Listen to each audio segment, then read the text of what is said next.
All right, good morning, everybody. We are ready to get started. Got a bunch of seats up here in the front, in the middle. Feel free to come on in. So, welcome to 1 Million Cups. We are a weekly educational organization put on by entrepreneurs for entrepreneurs. Each week, we bring 2 different startups in the community and have them present to the community here. Following the presentation, we'll do a Q&A. So if you have any questions for the presenters, just raise your hand and we'll come around with a mic. We always like to ask, how many people are new to 1 Million Cups this week? Raise your hand. All right, well, welcome. Let's see. So this week we're doing something different. We have a 1 Million Cups mug that we're going to give out to the best question as voted on by our 1 Million Cups team. So bring your best questions and maybe you'll walk away with one of those coveted mugs. This is our team. My name's Lance. This is Courtney, Melissa, and Milton. And our first presentation is from the Lean Lab. Katie and Carrie are going to talk about the next generation of educational entrepreneurs bettering Kansas City schools. Thank you.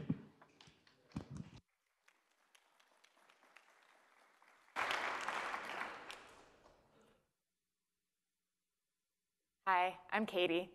And I'm Carrie. I'm going to see if this works real quick. Oh, great, we're on. We're going great. All right, so it's no secret that in 2011, the Kansas City Chamber of Commerce announced this goal that Kansas City would become America's most entrepreneurial city. And you all know, we're sitting right here at 1 Million Cups, that we've made a lot of progress toward that goal.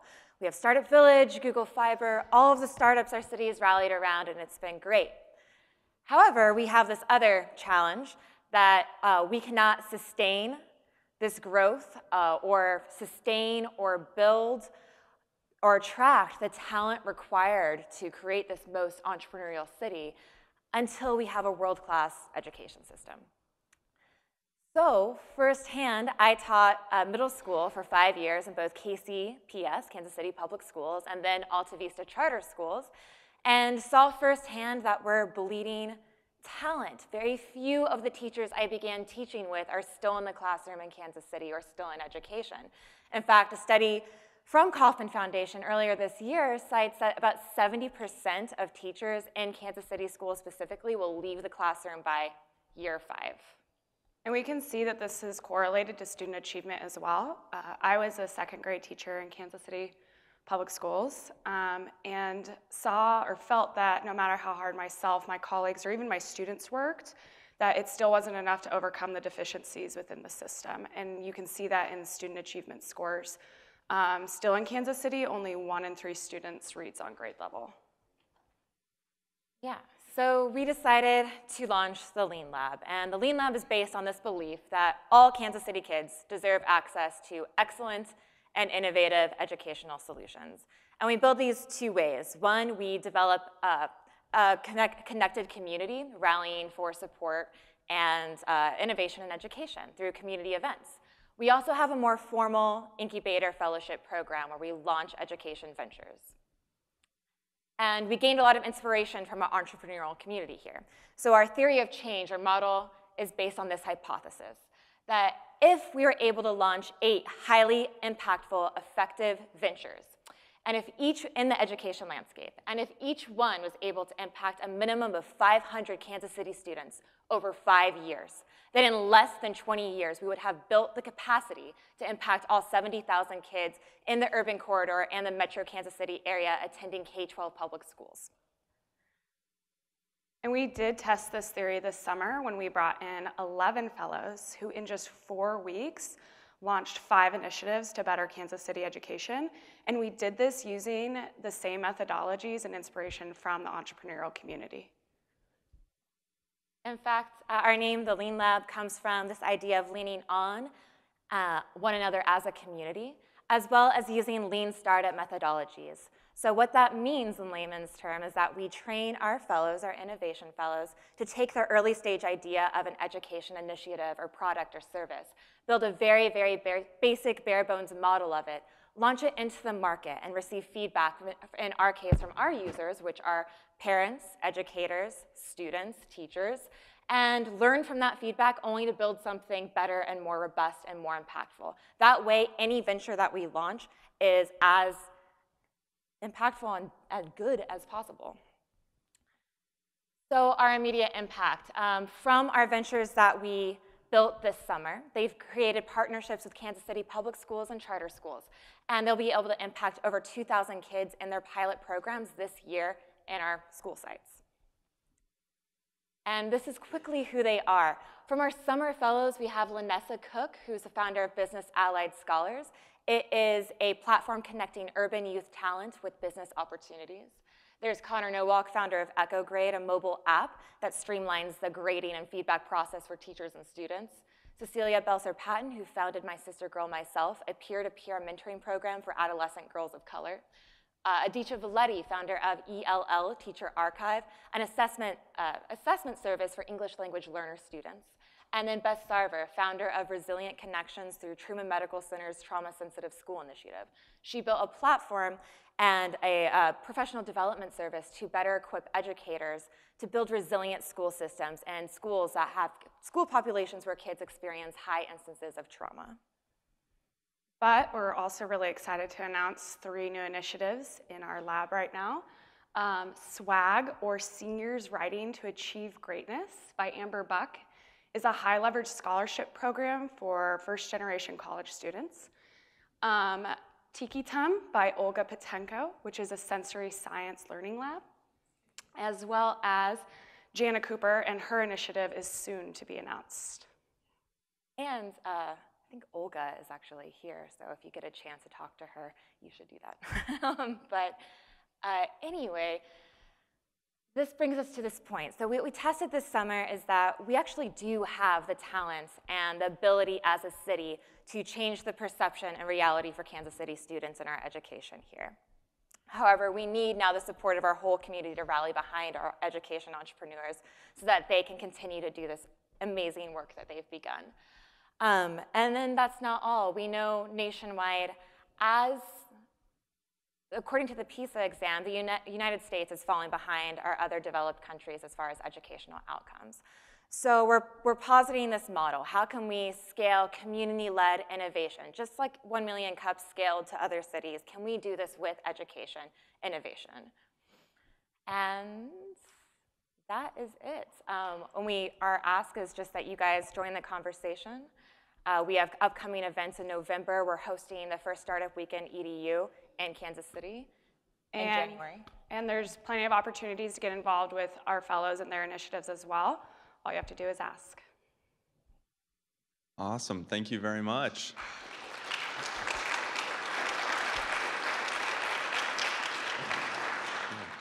We will open it up now for questions. So if you have anything, just raise your hand and one of us will come by with a mic. And I think Melissa's got the first one here. Sure. So I come from a teaching family, and I think it's easy to see the similarities between teachers and entrepreneurs. Is there anything that you saw that's kind of hardwired into a teacher's kind of brain and psyche that's different and maybe something that holds them back from being entrepreneurial? Sorry.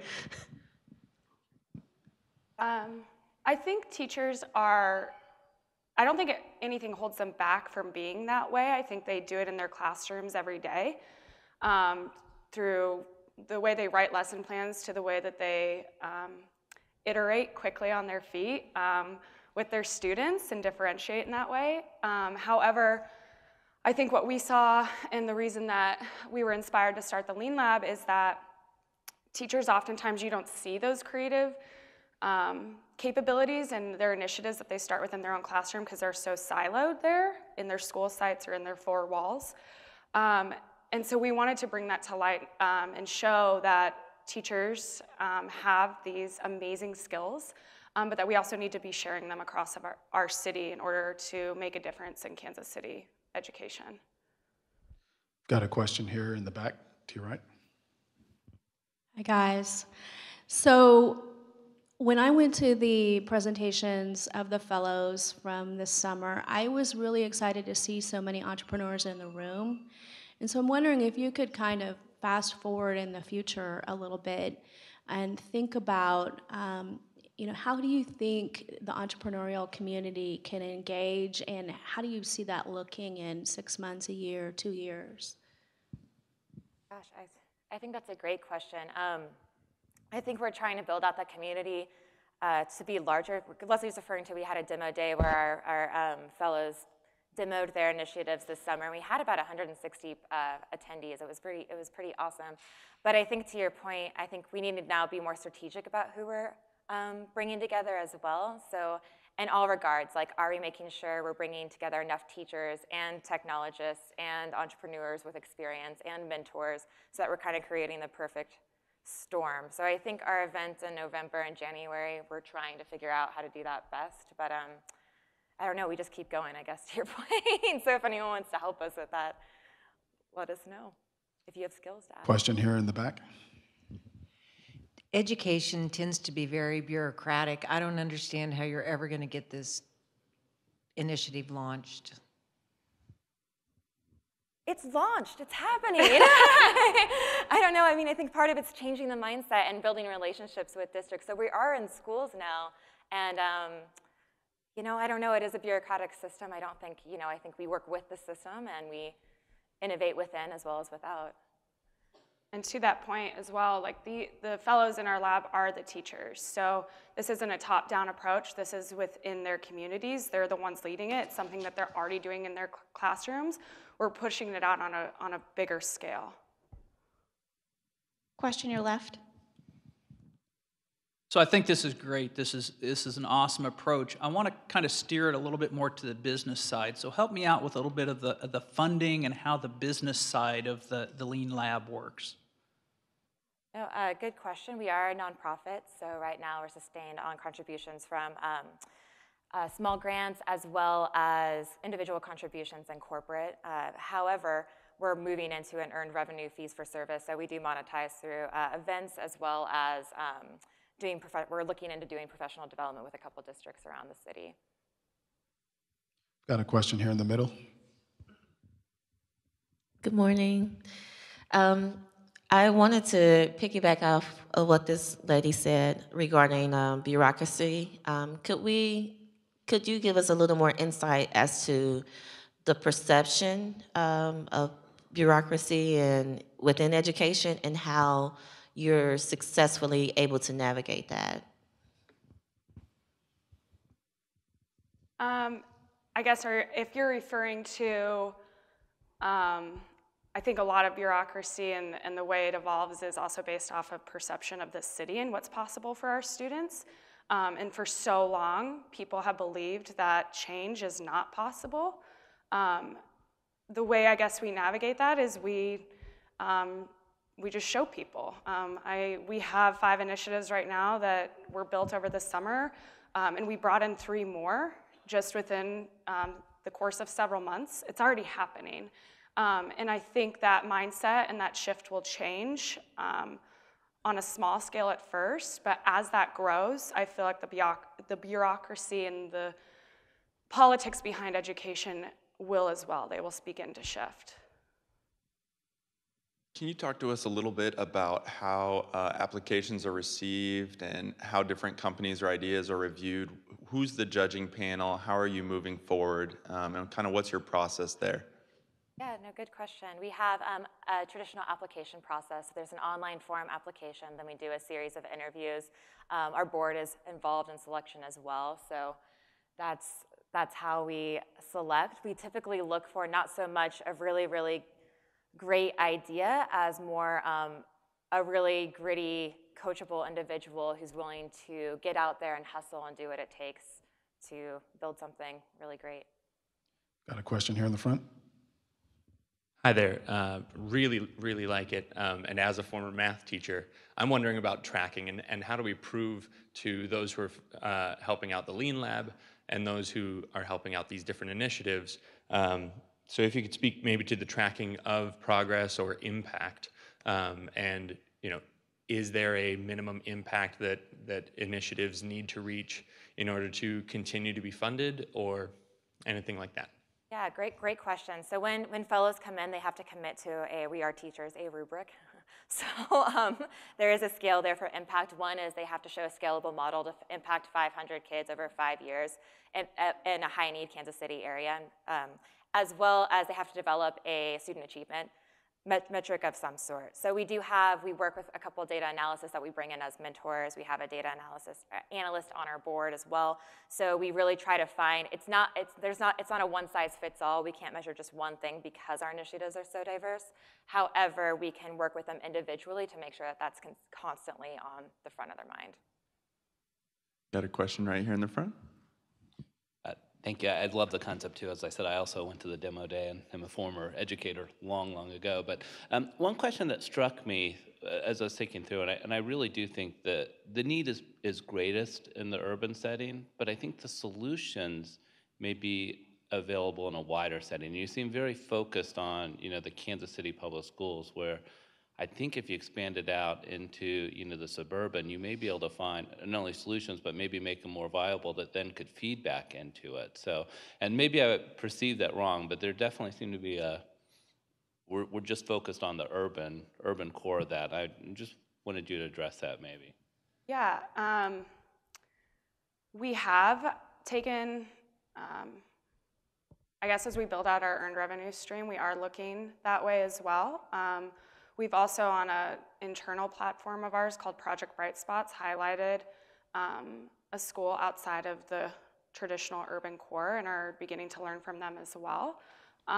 However, I think it's dangerous and a slippery slope to just say that we're going to focus more of our efforts outside of the urban core. We definitely believe that we can learn from them and that we're in partnership with them, and absolutely this is for all students. However, we're also looking and really targeting our greatest need in this city, which is that within our urban core there is a population that has gone underserved.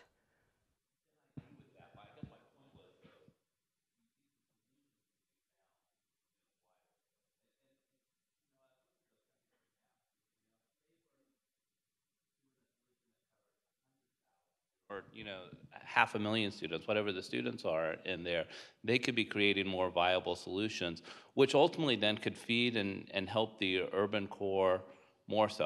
That was my thought, as I said. I was just curious of your thought process. Sorry to jump back in. Follow-up question.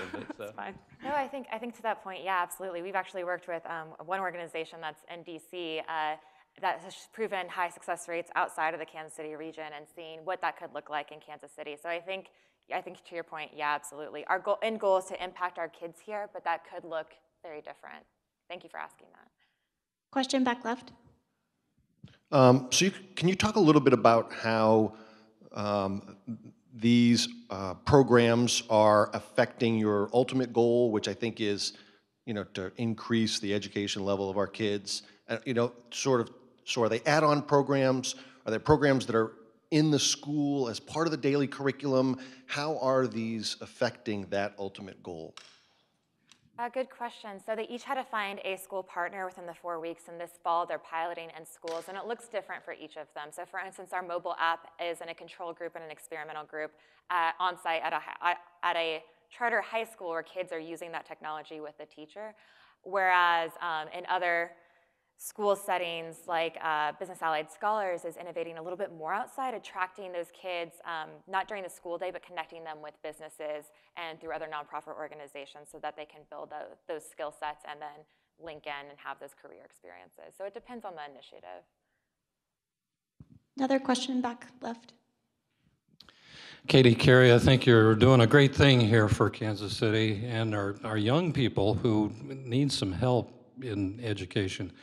I volunteer for a group called Prep KC, and we go out, I don't know if you know about them, but we go out and do some career jumping at the high school level, sit down with students and introduce them to our career. And I'm always introducing them to entrepreneurship.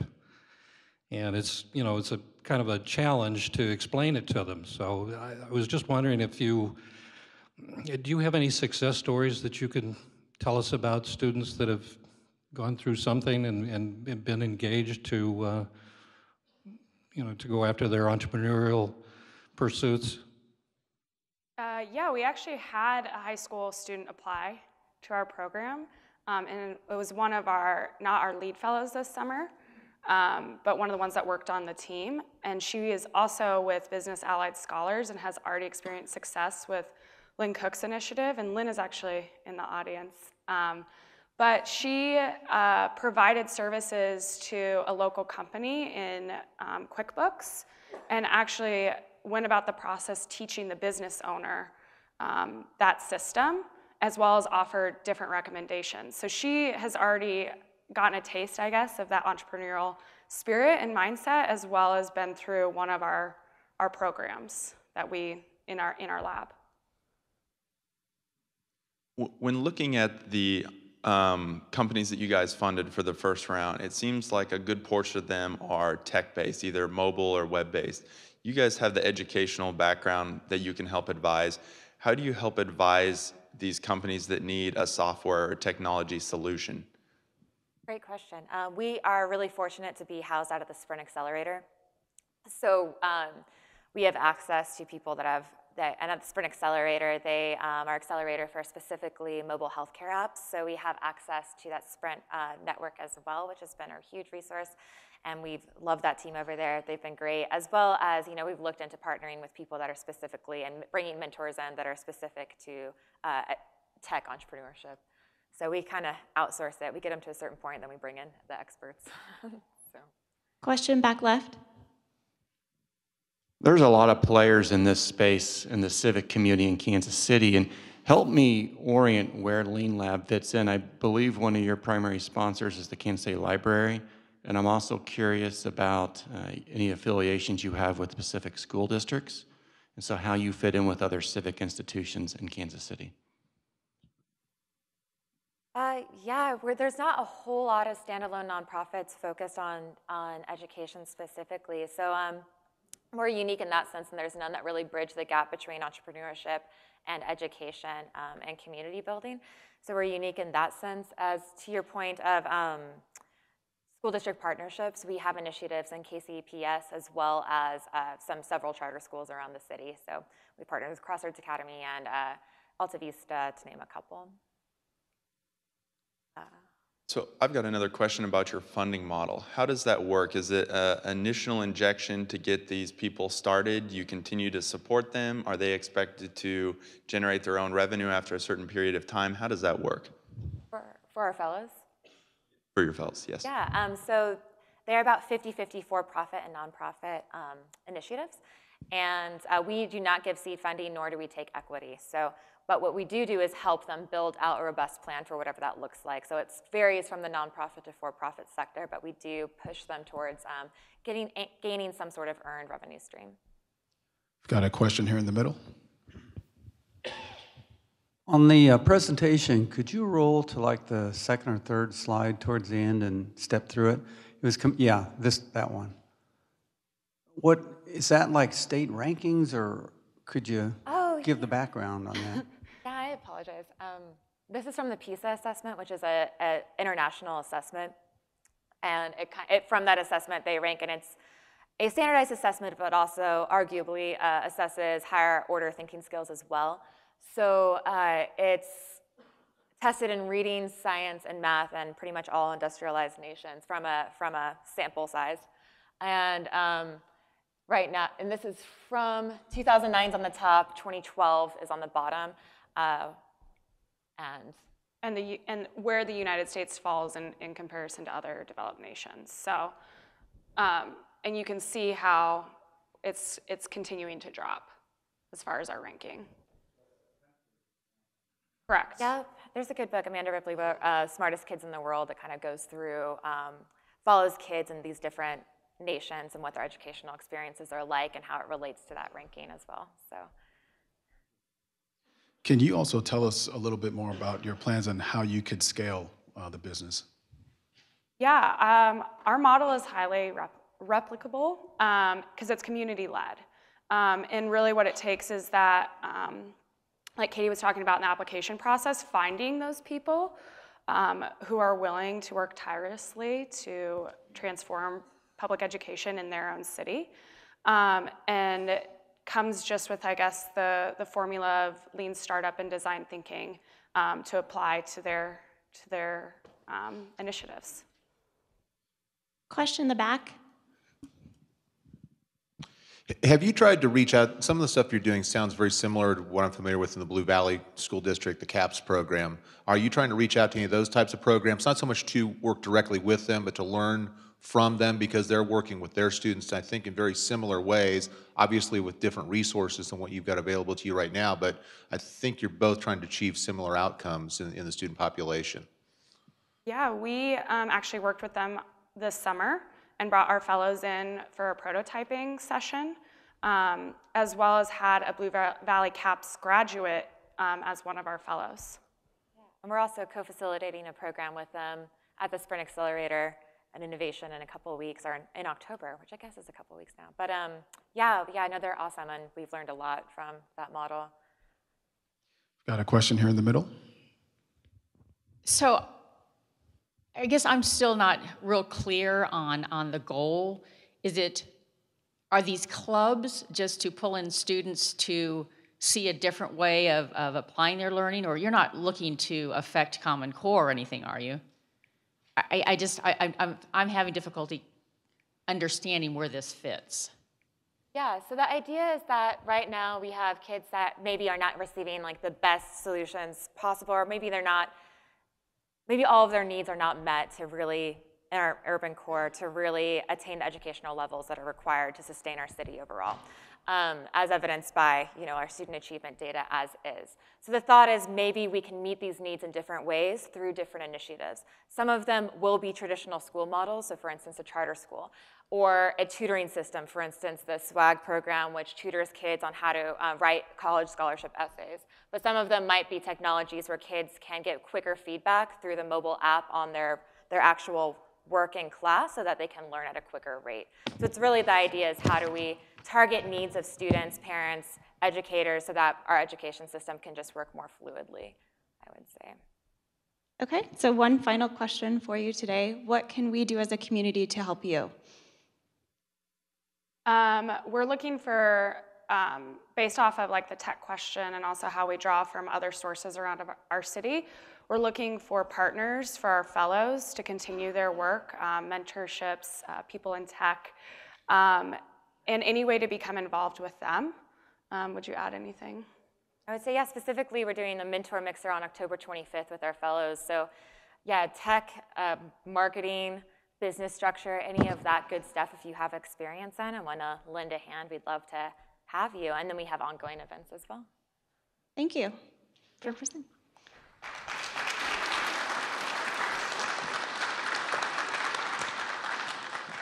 Okay, so we have a couple of announcements today. One that is not on your sheet is the Kauffman Founders School is excited to announce the addition of a new module to their series on entrepreneurial marketing. Founders School was lucky to engage Neil Patel to share his insights on digital marketing. So that includes everything from marketing strategy to SEO and content marketing. Be sure to check it out. Go to the Founders School website and they'll show you through the links. The second announcement that we have is Kansas City's second annual Mecca Challenge. If you know any high school students, this is, I think, high school and college. This is great for them.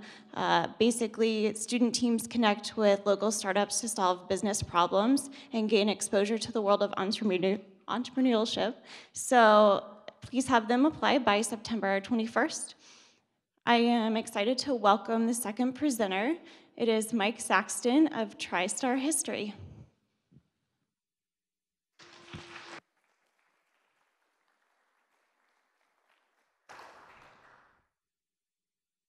Hello, everyone. Thank you very much for being here and sharing the time with us. I'm Mike Saxton, one of the co-founders of TriStar History and Preservation, Inc. That's our legal name. We're actually rebranding to TriStar Experience. That'll make more sense as we continue through the discussion. Please help me out. Go inward for a moment. Become young again, and think of those aha moments. Those special memories that formed what you've become. We make decisions along the way. We pursue studies, careers. We dream based upon certain memories and moments.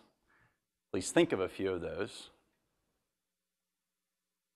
And know that we are trying to give those aha memories back, specifically in the field of aviation. So we're inspiring greater achievement through higher altitude. We're using iconic jet aircraft, flying aircraft to get kids back into the air, figuratively and very literally. Whether you're a banker, an artist, an engineer, or a business person, you have those moments. To help explain why we are building TriStar, I'm going to tell my story. So I was an engineering student, industrial engineering, then I was actually a nuclear engineering officer operating reactor plants in the Navy. So while I wasn't the pilot, I was buried deep in the ship actually operating, supervising reactor plant operations, and then also one of 5 guys that drove the ship. Through the rest of my career, I studied business, moved over to the business side, and now I have a small portfolio of business interests, most recent of which I'm the chief commercial officer with a local manufacturer of electric trucks, specialty trucks. When I was a kid, I had some of those aha moments. We'll go through those in a moment. But you also have I spent hours reading, the inspiration to read, because you see some of these things that are possible. They give you your imagination runs wild to think about what's possible, but it's those aha moments which show you how it can be possible and give you the confidence to strive. They form the guideposts for where you're focused along the way. For me, some of those aha moments came from air shows. You could actually go up close and personal. You'd be inspired by the noise, the jets flying around. Well, budget cuts. Those aha moments aren't so frequent anymore. When we were kids, when I was a kid, you could actually meet the pilots when you went on the jet. No TSA security restrictions. Get your first set of wings. Military bases, access restrictions were much lower. You could get on base. I was there with my dad at the very first US demonstrations of the Harrier jump jet. And shoot, in physics class, we did hands-on experiential learning. Point is, a lot of those aha moments are no longer available, and we're trying to give them back. We have vetted what we're doing with thought leaders in the educational space. So teachers, institutions, including the leaders of the Kauffman Foundation and others, as well as educators and professionals within the industry.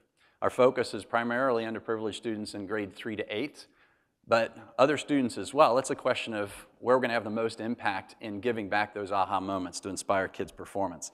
Notably, Kansas City has a rich aviation history, an embedded community of not only aviation enthusiasts. TWA was headquartered here. We have an embedded base of all the roles that were required to design and build aircraft and the airlines, and we still have a lot of those resources available for supporting this venture. Our progress to date. Well, we've been working for about 2 years quietly to build the organization. We own 3 airworthy jet aircraft as well as a full-motion flight simulator. Each of these aircraft has their own stories and embedded fan base, so community.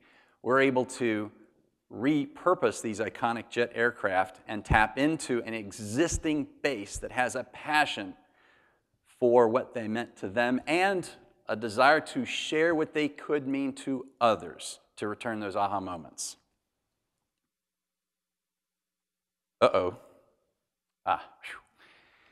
Where are we going next? Well, we do have our challenges, and this is a part of our ask. First, we are going to the next level of detail in defining our programs.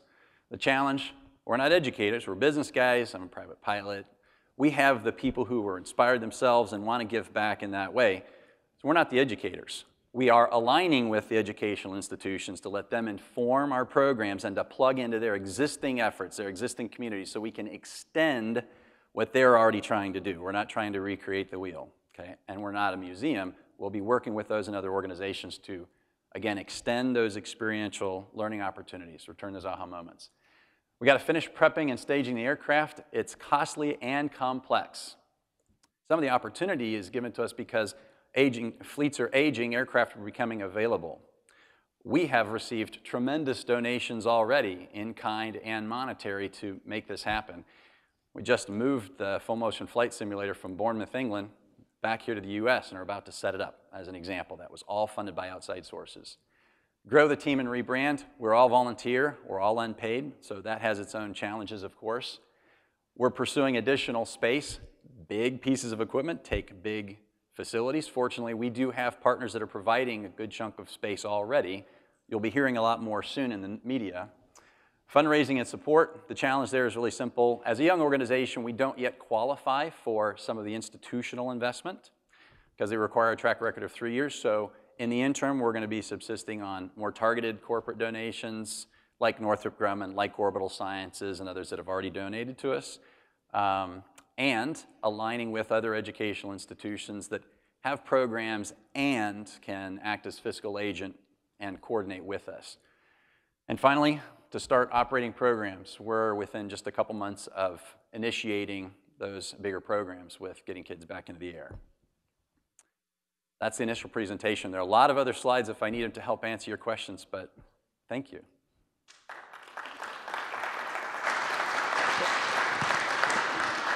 I've got a question here in the back to your right. I can hardly contain my excitement after your presentation. This is awesome. So I have multiple things to say. First of all, at Blue Valley CAPS, they've been building a flight simulator, so you might contact them and see if they have a place for that. Also, I'm working with a group called Esteem Village, and we're working with the kids who are underrepresented in STEM fields in a variety of ways, robotics, science experiments in space, so I'd love to connect later. And then from a charitable aspect, have you thought about adding animal transports to your flights? We fly a lot of dogs across the country from one place to another to rescue or forever homes.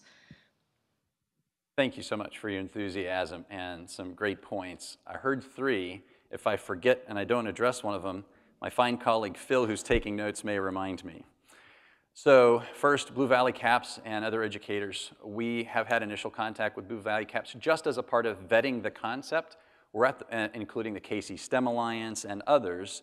We're at the point now where we are definitely going back to go to another level of saying, here we are, and we're ready to extend, to integrate into what you're doing. So thank you, yes, it's on the hit. Blue Valley CAPS is one of the next steps. Second, with regards to, I may have these out of order, but transporting animals. So because we have operational jet aircraft, and one in particular is the centerpiece that is going to be very cost effective to fly, we are in a position to support the charitable missions of other nonprofits, like Honor Flights, for example. It's an organization that raises money to buy tickets to take war veterans back to DC to their memorial, say thank you. It's a day trip. It starts really early. You've got to go through security. You've got a connecting flight. And it's really wearing on 60 to 80-year-olds. So we're in talks with them to support them with an aircraft that can actually operate at or below the current cost and give them 4 to 5 hours back in their day. So it'll be just targeted conversations with other nonprofits to see where that fit exists. Frankly, by doing so, it further helps defray the cost of our operations. So it's one of those things where, like other charitable institutions, you have a side of your business which may not be your primary mission, but supports the primary mission. There was a third I may have missed. Oh, Esteem Village? I think like the others, yeah, if there's an opportunity to coordinate, let's talk. Thank you. Question back center. Mike, my name is Pete Barrett. In one of my past lives, I was a commercial pilot and PR director for the Airline History Museum at Downtown Airport. Are you aware of their efforts over there? Yes. All right, you know they have an L-10 sitting on the ramp out there. Yes. In full passenger configuration. I just wanted to bring it up that they've got a Constellation out there, a DC-3, a Martin 404. Yes. None of them currently flying, but getting there. So, I mean, I'm not officially aligned with them at the moment. I just want to make sure this part of what 1 Million Cubs does is help people connect the dots. Yes. So. Thank you very much. We're very well aware of the museums and other aviation-related. There's certainly some we don't know about, but there are some more prominent. The downtown airport is a natural location for focus for some of these activities. So I'll say that we're very, we have been for 2 years working with the authorities there to make sure that whatever we do is non-duplicative, that it aligns and leverages other efforts. So we're not a museum. We are going to be providing operational jet aircraft for STEM educational programs, and the City of Kansas City Aviation Department signature flight support that runs a good chunk of the airport are 100% aware of what we're doing and 100% supportive. Wonderful. Thank you. Another question in the back. And oh, by the way, I'm the guy that runs our sales and marketing function internally, so if you're interested in helping out in that side of the house, would love to talk to you too. Yes? Maybe you can actually expand a little bit more on what some of those educational programs are that are different than from the historical, because I think a lot of folks are accustomed to thinking in that way. How do the students actually engage if you're creating operational aircraft and A&P licenses and all those good things that are necessary to make airplanes function, number one? And number two, are you also working with EAA and maybe their Young Eagles program, because there's already a vetted interest there, or even AOPA is beginning a new flying initiative? What are you working with on some of the national organizations that are already trying to tackle some of this and the kind of the brain drain out of the aviation careers? Great question. So there's a couple things I want to share there. First, when we're talking jets and jets at this scale, we have the ability to accommodate a much larger number of kids in the experience.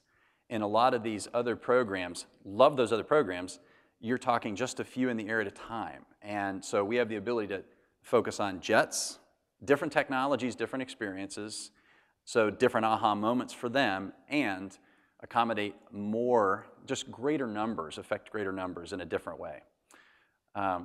Second, with regards to how we interface with them, those organizations are an opportunity for us as well, and there will be a question that we ask of them: how do we align?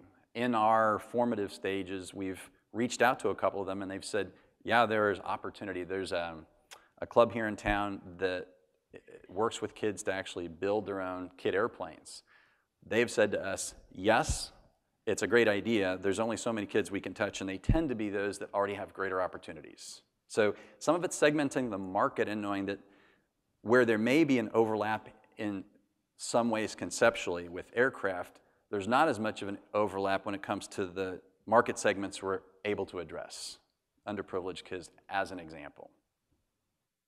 And to maybe go deeper if I need to, my fine colleague Phil Liming is an aerospace aeronautical engineer and works in the field. Did you have anything to add to that, Phil? Thanks.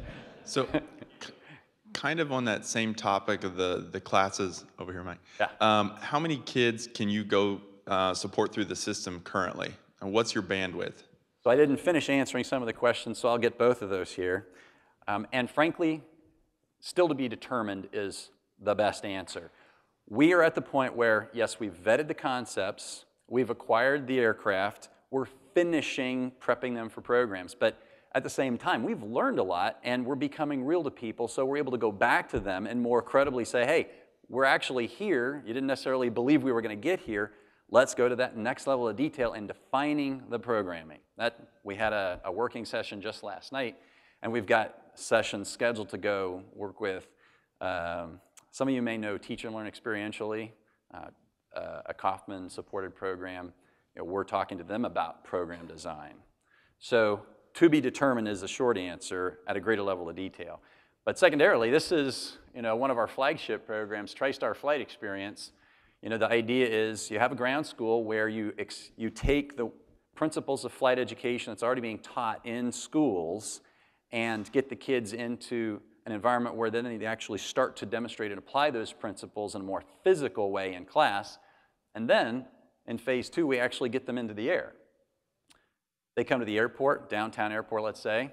the pilot arrives, we do an introduction and a pre-flight inspection, and then we actually walk through the routine that the pilot would walk through, including going up into the air where we've got a narrative that demonstrates the different principles of flight involved. And more than just flight, the rest of what's required to make that safe flight, so communications, weather, et cetera. In this instance, we can take, whether it's the Bach 111 30 kids in the plane that used to tour Bon Jovi around as concert tours, or the MD-83 original Wings of Pride, a one-of-a-kind aircraft that'll have a spacious 80-plus seating configuration. So it's pretty significant. And with the MD-83, although fuel is costly, because our cost structure is actually going to be relatively low, we're not paying for parking, our maintenance is going to be relatively free or at cost. We're able to focus really just on, serving a lot greater number of kids at a much smaller price point than price of a flight. Question left. Yes. You're a 501c3. Yes. And what is your annual budget? Because like liability insurance for a flying aircraft, it's got to be quite high. It is. So the question is, what is your annual budget that you're looking to have donations for? So let's see here. I'm looking for a specific slide. Okay. I guess first thing, liability is very much, and safety really, top of mind for us because we're talking about flying aircraft. We have a role defined in the organization around risk management. Steve Whitlock is one of the leaders at AirSure, the organization that's been working for decades to manage safe flight, ensure safe flight. It's not cheap. So to get the L-1011 here, just on a ferry flight from Victorville coming up shortly, it'll cost, oh gosh, on the ground we've had to pay several $1,000s, and the ferry flight here will be $5,000. That's one time to get it here. When it's on the ground, that cost goes way down. For the MD-83, and they suggest, it's the way the insurance industry works, like $1 million per soul on board. So for the MD-83 with 80 souls, that'll be a higher rate, but it's a safer plane. You're running at 20 to 30 grand a year potentially. Fortunately, our risk management folks are working with us like our other partners are, and we're getting that pretty much at cost. So the annual budget is significant, but fortunately, we've already met our initial budget requirements through in-kind donations and dollar donations. As an example, Northrop Grumman, between Northrop Grumman and let's see, Business Jet Access out of Dallas, there was $135,000 donated just to get the flight simulator back here from Bournemouth, England. That flight simulator is special because it's the last of its kind in the world that operates, and it pairs with the Bach 111 aircraft we also own. Question here in the middle. Yes. Thank you. In similar fashion, could you tell us how much the cost is per student who's going through the program that you just highlighted? We're just talking about that last night, and the short answer is we haven't finalized the number. And it's going to be influenced by some of these other organizations with whom we'd be partnering. Remember, we're not trying to recreate the wheel. We're trying to enhance the wheel, meaning there are other organizations now which focus on experiential learning and have the kids and have the funding. And we think that we'll be able to run these programs for somewhere between 20 to 50 bucks per kid, but we're still finishing the definition of the programs, okay? The time frame for finishing defining and operating? I'm sorry, actually the time frame for a student entering into your program and then going to the point of completion. Great question. Also, short answer is still to be finalized, but there's going to be a portfolio of programs, so anywhere from an hour to a couple days. I'm going to go back to this slide. There we go. So it could be that when we have the L-1011 on the ground, it's a tour, but more than a tour, where we actually are able to operate systems and get the kids hands-on, where we start up the APU, start up the engines, start up the different systems. That could take an hour to 2 hours. Where you've got the sim space, where we take them into the flight simulator, and we educate them on what it does, what it took to manufacture and operate it, talk about the different fields of study and the professionals involved, and then demonstrate it. It's the biggest, coolest video game out there that will definitely appeal to today's generation. That could last an hour to 2 hours. But then, the aviation career experience, you know, when you think of other organizations like what Teach and Learn Experiential are doing today, could be an entire day-long thing that's supplemented by prior academic work, a curriculum. So it could be several days. So there are going to be a range of programs to accommodate different learning needs and opportunities from short to long. We've got a question right up here, Mike. Okay. Hi. It's really neat to see how an aircraft late in its history can sort of be reborn again, and I think the connection with educating new generations on the beauty of that airplane, it's a great premise. I just wanted to share with you, I'm a retired Air Force guy myself, 20-year career in the pararescue teams. My son and I might be one of the few people in the room that have ridden a escape slide out of the back end of a C-5. I'd love to tell you that story over a beer sometime. I'd like to make a couple of collisions if I can. I'm associated with Team Rubicon. It's a post-natural disaster group that takes veterans in to help in Haiti, for example. I think there'd be a great tie with that many seats, that big a bird. You're already working with veteran communities. There might be an opportunity there. I also have another friend of mine that's working in medical transport. They have a couple of Lear-size aircraft. They're very busy. Be interesting concept to put a pod in the back of one of these and transport some folks around. There's a great business around people that are in critical care space that need to be moved from one hospital to the next, and I'd love to make that introduction for you and see if that could be a revenue generating model that would help support the education fun stuff for the kids. Thank you so much. I really appreciate you bringing that up, and we would love to have that conversation. The tough balance for us, as you know, is going to be making sure we stay on task with the mission, focused on kids' education, getting the aha moments back, and creatively leveraging all these other opportunities to do so, and maybe even pulling those two communities together. I can see a world where the kids actually are aware of the other missions we're supporting, and that inspires them to follow different paths as well. Thank you. Question in the back. With some of your revenue streams, you've mentioned the donations, is the intent to live forever on donations, or is it to create some businesses? And to that end, are you putting the aircraft on charter certificates? Are you, I mean, the MD-83 particularly is interesting in the pro sports world. 80 seats and executive configuration is pretty much what the NBA and hockey teams fly around on. So great question. As a nonprofit, you have certain limits what you're able to do with your public assets and how you're able to receive money. And our CPAs have been really explicit and strict about that. So we'll come up with all these crazy ideas. And we actually have had local soccer teams say, yeah, we charter your jet, but there's limits on what we can do there. We've had Hollywood outfits that rent assets for movies ask us to use our aircraft, but yet there are some limits. So I guess the answer to your question is, we're thinking about those things. We do want to pursue those alternative revenue sources to support the mission. We don't want to live forever on donations. We'll be plugging in short-term to others that have the money to support their educational programs and our own corporate and individual donations. But where we would love to go is a self-sustaining model where the assets can help generate revenue in a way that's acceptable to the IRS for nonprofits. Mike, thank you. We still have one final question, though, before we let you go, and that is, as a community, what can we do to help you? Get the word out. I think, you know, the Lean Lab, I walked up and was ready to submit my application. Their ask was a great example, just to get the word out. Please let people know we're here.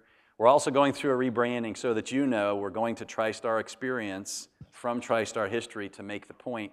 It is about the learning experience and giving the ahas back and not just about being a museum, because we're not that.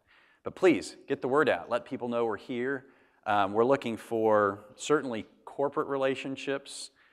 They could be in kind, they could be providing a service, it could be dollars, and your talents. And thank you, some of you today, especially if you have experience already supporting some of the local aviation-related entities and have some spare time and talents. We'd love to talk to you.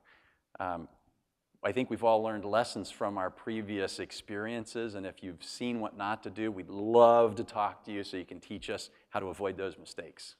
So spread the word and let us make an introduction. Thank you. Again, Mike, thank you.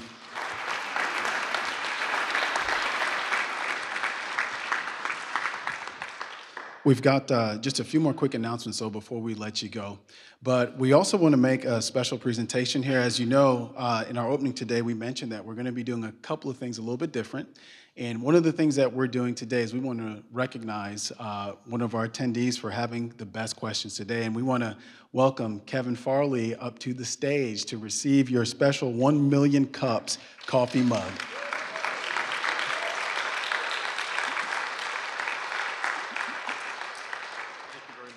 Thank you, Kevin.